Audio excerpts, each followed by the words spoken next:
What's up everyone, it's Adam from Life of Adam, team back with a brand new video. And in today's video, I'm gonna be talking about the 4 main strokes and how to do them in order to be a swimmer. Let's say you're a beginner or an intermediate swimmer and you wanna know the basics and when to use these certain swim strokes. This is the perfect video for you. Now, when it comes to swimming, each one of these strokes has their pros and cons and their situational use. For example, the first stroke, which is like the main stroke that people know and the main stroke that people use, is called front crawl or freestyle. And basically what this is your typical stroke where you take your arms and you go through the water and you do flutter kicks while your body is long and horizontal and it's flat. So you're floating on your stomach, you're kicking rapidly like this. We call those flutter kicks with your legs. You're not bending your knees. And this is the stroke that's used for speed. So let's say you're racing someone or you want to get to a certain place very quickly. Freestyle is the preferred stroke by many. However, if your form is not great, it will be very tiring to do. So make sure that when you're using your arms that they're high elbows, you're not slapping the water.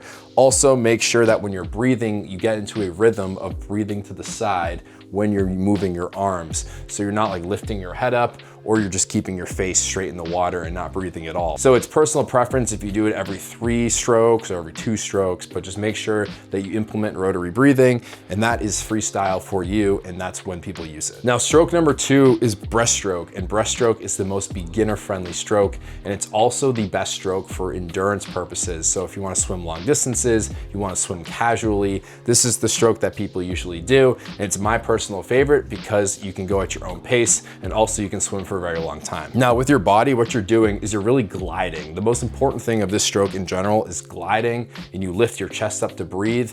And with your arms, you're scooping outwards, but then you pull them kind of over your chest. And as you are pulling, this is where you kind of use your bottom half and you do a powerful frog kick. And that really propels you forward and makes you glide, which is great because you're not exerting yourself constantly like you are with front crawl, where you're constantly kicking your feet and you're constantly moving the other arm and rotating your body. This is a lot more relaxing. And also, I would say the biggest learning curve with the stroke is the frog kick on the bottom half. So kind of getting your heels in a circle to your butt and kind of making that push with your legs and making sure that you're moving forward. Starting out, it's a little difficult to actually move forward when doing the stroke. You'll feel like you're doing it right, but you're not moving. That's kind of the learning curve with this, but everything else is very straightforward. So it's a very useful swim stroke. Now, number 3 is backstroke. Now, the biggest pro to backstroke is that your head's above water the entire time. So you don't have to worry about putting your face in the water and like thinking about when you're able to breathe next, because you're on your back, you're flat, you're relaxed, and your eyes are looking at the ceiling and you can breathe whenever you want. Now, that said, you still want to breathe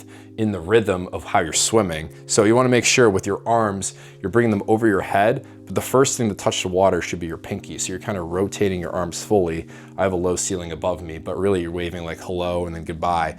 And then on the goodbye, your pinky's hitting the water first, and you do that in alternating motions. So you want to straighten out your arms when doing that. And also you want to make sure you're doing steady flutter kicks. So this is kind of like the freestyle or the front crawl on your back. Very similar tempo, except you have the benefit of being on your back and kind of being able to float a little bit easier. And it's still a very useful stroke to learn, so I highly recommend you play around with it. Now, the last one for this video, number 4, is butterfly. And butterfly is by far the most difficult stroke to learn because you have to learn a concept that's called a dolphin kick. And you kind of have to be in like a flowy wave type position with your body where you're kind of loose and you're moving your chest and your hips will follow you. In order to do the dolphin kick correctly, you kind of have to be loose and not super tense.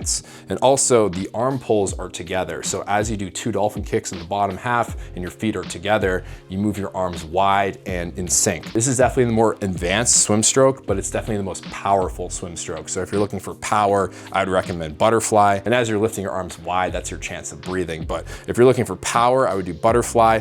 If you're looking for speed, I would do freestyle or front crawl. If you're looking for endurance and pace, I would do breaststroke. And if you're looking for something where you're on your back, you can do it at your own pace and you don't have to worry about breathing. Let's say you don't have goggles, I would do backstroke. It's also a very good finesse stroke as well. So I hope you guys found this video helpful. Comment down below if you have any questions, like and subscribe if you want more videos like this, swimming tutorials and lifeguarding tip videos. I will see you all in the next upload. Thanks so much. Peace out.